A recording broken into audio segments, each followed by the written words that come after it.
My mother-in-law replaced my cooking with her own at every event. I let her. One day her guests refused to eat. They asked for the real chef. She left the table in tears. She smiled as the guests praised her cooking, but I knew those weren't her recipes. I had prepared the entire meal, every spice, every simmer, every garnish. Yet she stood at the head of the table, soaking in compliments meant for me. I didn't interrupt. I just watched. That was the moment I realized, I wasn't the cook here, I was the shadow. I still remember the first time I cooked for the family. It was a simple lentil stew, slow-cooked with fresh herbs and a touch of lemon. I'd spent hours preparing it, hoping to make a good impression. When everyone sat down to eat, the compliments came quickly.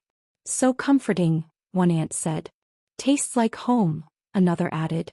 I smiled, proud of myself. But then she picked up her spoon. My mother-in-law tasted the stew, paused, and said with a tight smile, "Next time I'll show you how it's really done." Her voice was light, almost playful, but her eyes were firm. I didn't argue. I just nodded, unsure how to respond. That was the beginning. From then on, every gathering followed the same pattern. I'd plan the menu, shop for ingredients, and start cooking early. I'd marinate meats, grind spices, and prep vegetables. But hours before guests arrived, she'd step in. No warning. No discussion. She'd taste a dish, frown slightly, and say, "Let me fix this." Then she'd take over. My lentil stew was replaced with her version. Thicker, salter, and garnished with fried onions. My salad was tossed out and replaced with her creamy coleslaw. Even the dessert I'd spent hours preparing was pushed aside for her store-bought pudding. No one questioned it. No one asked why. They just assumed she'd made everything. I stayed quiet, standing in the corner, watching her soak in the praise. Her guests adored her. They'd ask for her recipes, compliment her seasoning, and call her the queen of the kitchen. I smiled politely even when they turned to me and said, "You're lucky to learn from her." They didn't know I'd cooked half the meal. Sometimes more. One afternoon I overheard her telling a friend, "She's sweet, but she doesn't understand flavor yet." I was in the pantry organizing jars. I froze. My hands trembled slightly, but I didn't say a word. I just kept sorting. I told my husband once. We were having tea on the balcony. I said, "She keeps replacing my dishes. I don't think she wants me in the kitchen." He shrugged. "She's just proud of her cooking. It's her way of showing love." I stared at him. "It doesn't feel like love." He didn't respond. He sipped his tea and changed the subject. I didn't bring it up again. But inside I started keeping score. Every dish she claimed. Every compliment she accepted. Every time I was erased. It wasn't just about food anymore. It was about being invisible. I began to dread family gatherings. Not because of the work, but because of the silence.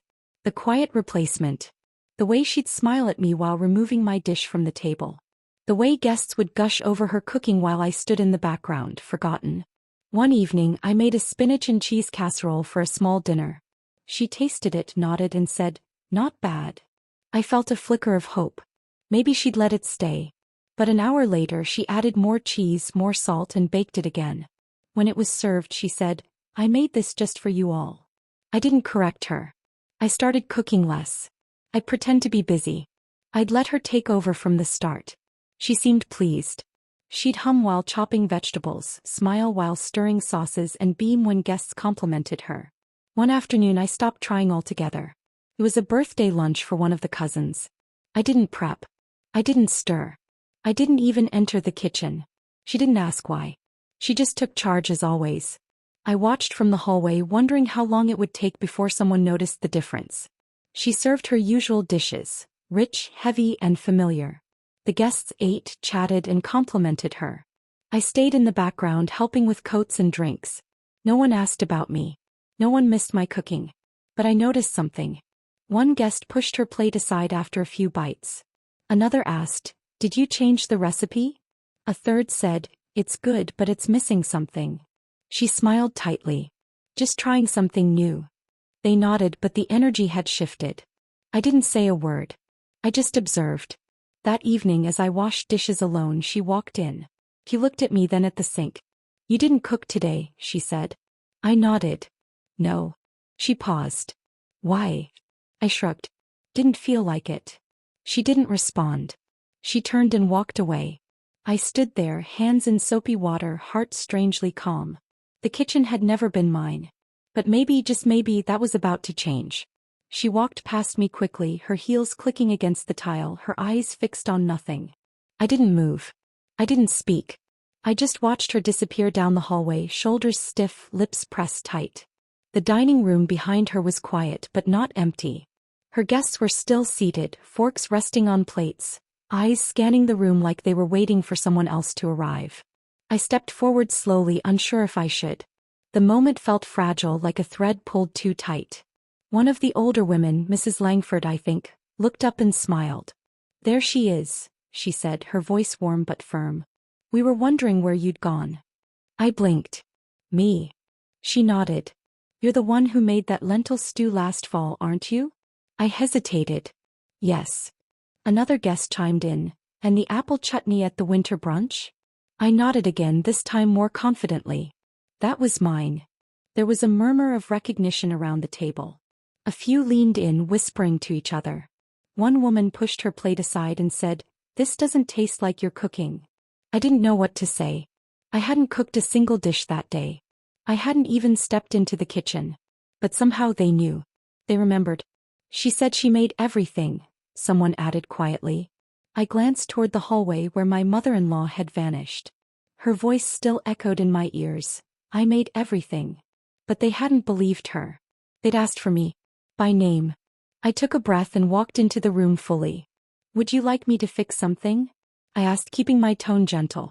There was a pause, then a chorus of nods. "Please," one said. "Just something simple." I turned and headed to the kitchen. My hands moved automatically. Chopping, stirring, tasting. I didn't rush. I didn't try to impress. I just cooked the way I always had, quietly, carefully, with intention.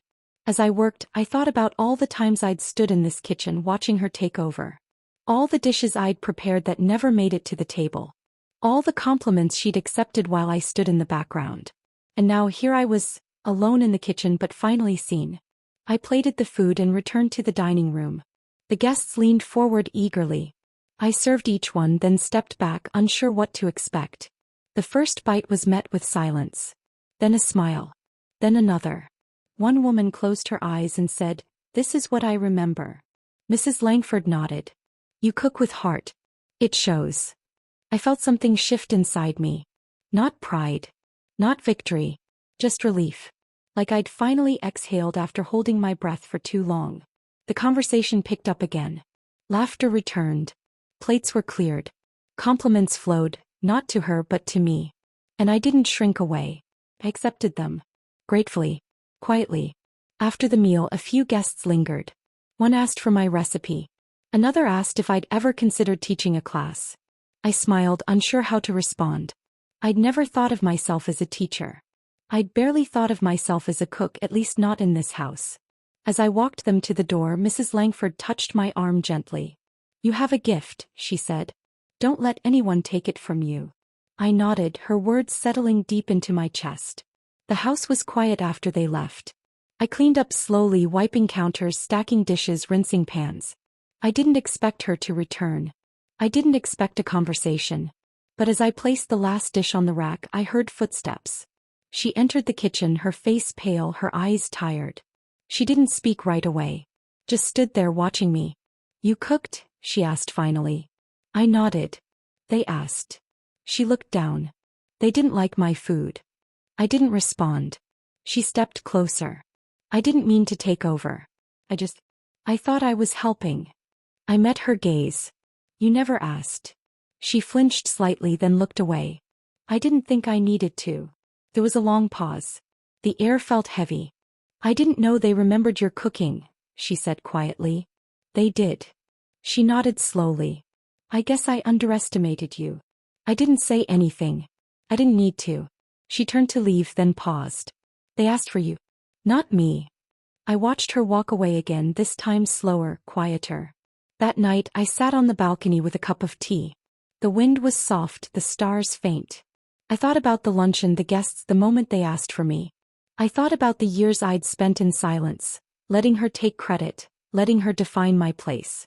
And I realized something. I hadn't needed to fight. I hadn't needed to argue. I just needed to wait. To let the truth rise on its own. They had tasted the difference. And they had remembered. The tea had gone cold in my hands, but I didn't move. I sat on the balcony watching the sky shift from pale blue to soft gray. The wind carried the faint scent of jasmine from the garden below. I thought about Mrs. Langford's words, "Don't let anyone take it from you." They echoed louder than any compliment I'd ever received. Inside the house, the silence between us stretched like a taut thread. She hadn't spoken to me since the luncheon. No apology. No explanation. Just quiet footsteps and closed doors. I didn't chase her. I didn't ask why. I let the silence settle, let it speak for both of us. The next morning I received a call from one of the cousins. She was planning a baby shower and asked if I could handle the food. "Everyone's still talking about your lentil stew," she said. I agreed calmly. No excitement. No hesitation. Just a quiet yes. Word spread quickly. Within days I had 3 more requests. An anniversary dinner, a weekend brunch, and a small engagement party. I didn't advertise. I didn't push. They came to me. And she watched it happen. She didn't interfere. She didn't offer help. She simply stayed in the background, her presence quieter than I'd ever known it to be. I saw her once standing near the pantry watching me prep for the brunch. Her eyes lingered on the spice rack I'd reorganized, the fresh herbs I'd laid out. She didn't say a word. Just turned and walked away. At the brunch, the guests were lively. They complimented the flavors, asked for seconds, and even requested recipes. One woman said, "You should write a cookbook." I laughed, brushing it off. But inside something stirred. Not ambition, just clarity. I had something worth sharing.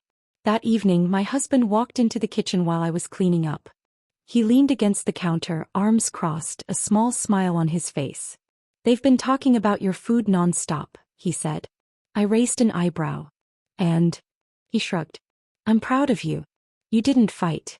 You just let your work speak." I nodded, unsure how to respond. It was the first time he truly saw me, not just as someone who cooked but as someone who created. Days passed. The requests continued.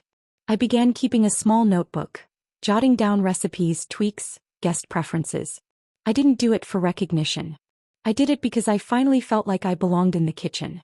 Not as a helper. Not as a shadow. But as myself. One afternoon I was preparing lunch. Just a simple meal for the family. She entered the dining room and sat down. No announcement. No commentary. Just quiet presence. I served the food, unsure what to expect. She ate slowly. Thoughtfully. Her fork moved with care, her eyes focused on the plate. When she finished, she looked at me and said, "It was good." That was all. But it was enough. I didn't need more. I didn't need a speech or a dramatic apology. That one sentence carried more weight than years of silence. It wasn't surrender. It wasn't defeat. It was acknowledgement. Later that week I found her in the garden trimming the roses. I walked past her, basket in hand. She glanced up, then back down. I paused. "I'm making lemon rice for the engagement party," I said. She nodded. "They'll love it." I smiled. "I hope so." It wasn't friendship. It wasn't reconciliation. But it was something. A shift. Softening. The kitchen had taught me more than recipes. It had taught me patience. Grace. The power of quiet strength. I hadn't won anything. I hadn't taken anything. I had simply waited for the truth to rise. I thought about all the times I'd tried to prove myself. Through effort, through words, through presence. None of it had worked. But the moment I stopped trying, the moment I let go, everything changed. Recognition didn't come from confrontation. It came from consistency. From showing up, doing the work, and letting the results speak. I didn't want revenge. I didn't want her to feel small. I wanted to feel seen. And I did. One evening, I sat with my husband on the balcony again. The sky was streaked with orange and pink. He handed me a cup of tea, this time warm. "You've changed," he said. I looked at him. "How?" "You're quieter. But stronger." I smiled. "The kitchen taught me." He nodded. "It taught me too." I didn't ask what he meant. I didn't need to. The jasmine swayed gently in the breeze. The house behind us was calm. And for the first time I felt at peace, not because I'd been validated but because I'd stopped needing it. The kitchen was never mine. until I stopped asking for it. Now it was